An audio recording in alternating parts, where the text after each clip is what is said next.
So I would never actually do this because I can't. I'm a fragrance reviewer, so therefore I have to review new fragrances all the time and bring new stuff to the channel. But if I wasn't, and I was able to do this and only choose 10 fragrances to wear for an entire year, this is what I would gravitate towards. So I tried to throw in some options that were a little bit different, but really it's going to be kind of covering all of our bases here. Spring, summer, fall, winter. Obviously we got to cover all the seasons because we're going through an entire stretch of a year here and only choosing 10. It's kind of like the keep only 10 fragrances for life, except not nearly as overused and also not nearly as dramatic. Choosing for life, that's huge. A year, that's a bit easier. And of course, I'm only kidding. I've done tons and tons of the keep only 10 for life videos, so I'm guilty of it as well. But I thought this was something a little bit different and probably a little bit more realistic. So you guys out there who don't have a fragrance channel, you could theoretically do this. And really, I mean, you don't need tons and tons of fragrances to have a happy time enjoying scents, right? Choosing 10 for an entire year is very doable. And look, most people have 1 for the entire year, or 2, or even none. So you would definitely be still well ahead of the pack. I will provide links to all of these down below. Let's go ahead and kick this one off with YSL Le Parfum. So we've got apple, sage, aldehydes, lavender. Absolutely love this stuff. It's one of my favorites. The reason why is because it's a more mature take on that YSL EDP DNA. It has a little bit more of an aromatic lean to it, even though the EDP is already aromatic as it is, but it goes further in that direction. It's a little bit more rich, a little bit more well-rounded. There's some more depth overall with this one here. And for me, it's really kind of shot to the top of my dumb reach category. You know, days where I don't have a ton of time to put into choosing what I want to wear for the day. If I just kind of pick something and get out the door, this is kind of the one that's been doing most of the heavy lifting there. It's a good performer, it's a great compliment getter, and now that it's been out for a little while, you can get this one for a price well below retail. $109 for 100 ml. This is the best price I've seen on this one by far. I will link it down below if it's in stock at that price. It's a great pickup. This will last you a long time. A little bit goes a long way. It's strong all around, and it's a fantastic scent. One that I would wear heavily in the spring and early summertime. Let's go over to one that I'd wear throughout the winter time during that year. It would be L'Homme Ideal Eau de Parfum. So this one has cherry, almond, and vanilla. You know, it's kind of known for that almond note. The whole line is pretty much. And it smells great. It's kind of powdery. Has a little bit of a nuttiness, a vanillic sweetness, and a fruity cherry kind of top note. Now, one thing I do want to point out is that this one has undergone a packaging change. So if you look on like Fragrance By, they've actually got the new updated picture of this one. You can buy it. I'm going to go ahead and pick one up. I would bet that it's probably the exact same, literally just changing the bottle.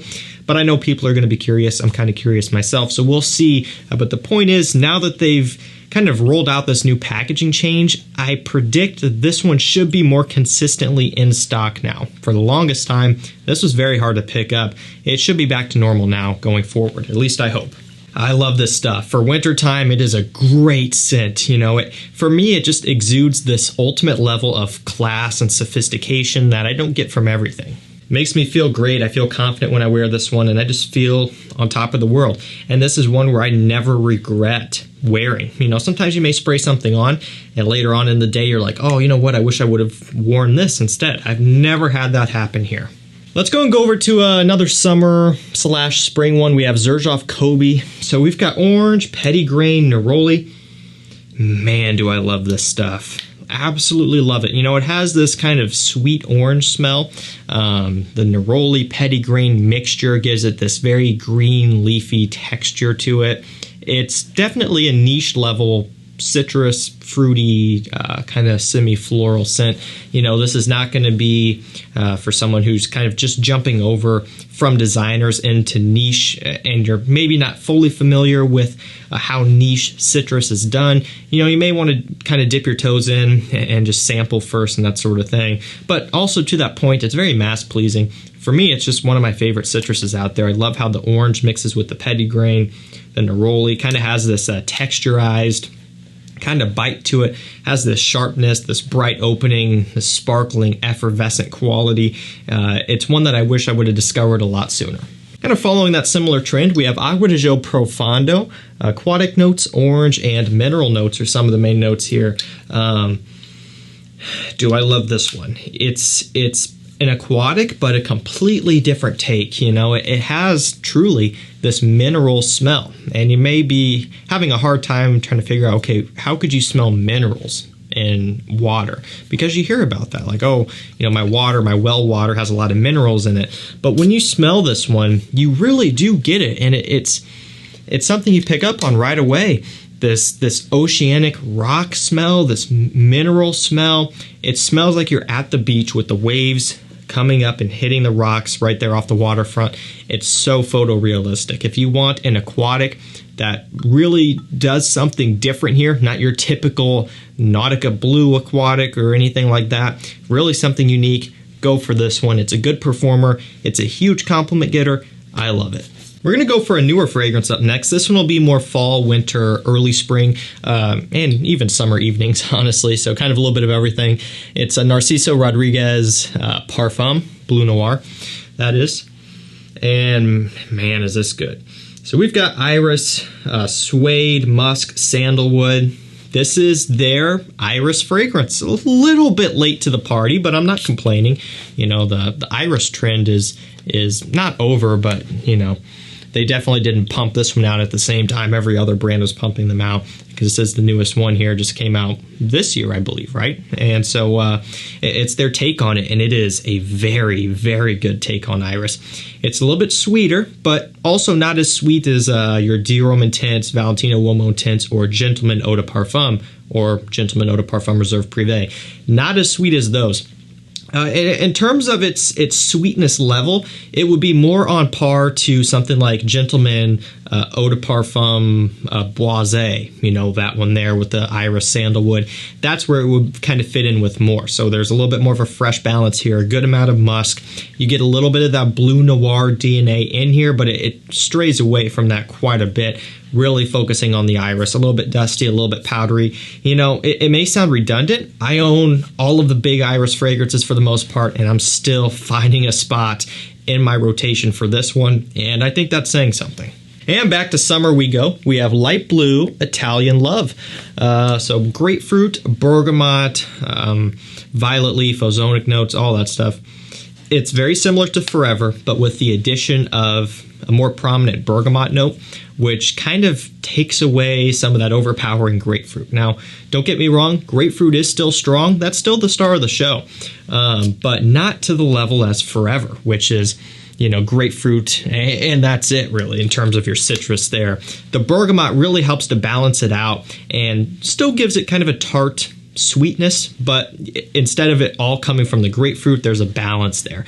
And so if you're someone who just isn't the biggest fan of pure grapefruit off the top and that's it, like Forever, but other than that, you really like the scent, you just wish they toned back the grapefruit, this is kind of the one you want to go for here. It is a limited edition from what I've seen online, so you know, it's one where I wouldn't wait around and try to pick it up in 5 years for a discount at a rack store or something. You know, if you can get this one for a little bit off of retail, definitely go for it. I paid retail for this one, of course, and I don't regret that one bit. This popped up for like, what is it, $44 for 100 mil. You guys remember when I posted that on the community tab? Of course, it sold out. Testers with cap. And I wasn't sad at all. I was like, okay, yeah, that's a killer deal. I'm hoping people buy that up. Even though I paid, you know, $80 or whatever, I don't care. I would pay $100 for this. That's how much I love it. But again, that's just me. I'm into unique citrus. Not everyone will be. So this one is a little bit of an oddball. You know, people have a hard time categorizing this one. When you look at the name, you think summer easily, without a question. But when you smell it, some people do struggle with that. It's AOUD lemon mint. So if you take away AOUD, you literally have lemon mint. That sounds like summer to me, but you know, there is oud in here. So you get lemon, you get almond, you get a little bit of oud. What else did I write down here? Lemon, almond, oud, and vanilla. So when you take a look at the notes and when you smell it, summer kind of goes out of the equation for a lot of people. For me, I still wear it in summer evenings. It doesn't bother me one bit, and I enjoy it. I have a fun time wearing it. I don't wear it in the hottest of hot summer afternoons in July and August or anything like that. But when the sun goes down, the air just cools off, you know. That's when I bust this one out. And while it is still hot outside, I don't care. It works, you know. It's still a great scent to pull off during that time. If you wanted to wear it during the day, you're probably going to be better off sticking to early spring and, you know, kind of later fall and throughout winter time, of course. So it really could be about anything. Of course, when you're talking climate controlled environments, like most people will be wearing these in anyway, where it's going to be anywhere from 68 to 74 degrees most places, you could wear this anytime. All right, let's go over to another straight up summer one, no doubt. It's MISSONI Wave. Orange, C notes, lavender, and just citruses are some of the main notes. Has an Chanel Allure Homme Sport / Versace Pour Homme smell. And it's kind of like a hybrid of the two of those. So, you know, if you don't want to purchase the Chanel because it's super expensive, but you also like the smell of the Chanel maybe a bit more, then you could go with this one because it's a hybrid. You know, you get a little bit more of that powderiness from this, where with the Versace, you really don't. It's basically citrus and neroli brightness all the way through. And so this is kind of a nice middle ground between them. And also the price is about the best you can get. If you get a tester, which I do believe does not come with a cap, but still, if you get a tester, it actually ends up being a bit cheaper than the Versace. So really overall, it's going to be the most affordable, and it's kind of right there in the middle. I could wear this one throughout the summertime days in a row, and I wouldn't regret it one bit. Second to last, we're going to go with the cheapie here, ARMAF Hunter Intense, and this is the Eau de Parfum version. The only one I don't have the EDT.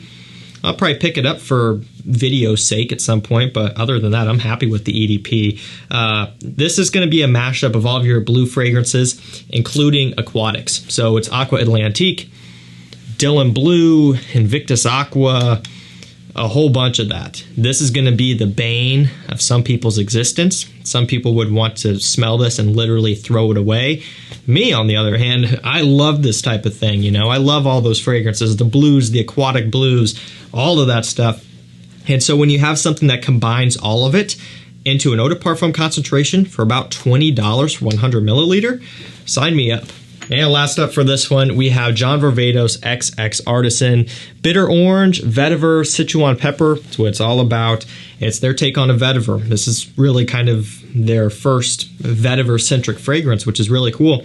And they did a great job. It's clean, it's soapy, a little bit spicy up top, but the bitter orange kind of gives it this kick also. It's really well done, very unique, even though it is vetiver-centric. There are lots and lots of vetiver fragrances out there, but they still manage to kind of carve their own little section out and create something that's memorable. You know, it's not one that you'll smell and forget about, especially if you're a fan of vetiver. This will stick around in the back of your head and you'll be like, oh yeah, I know that one.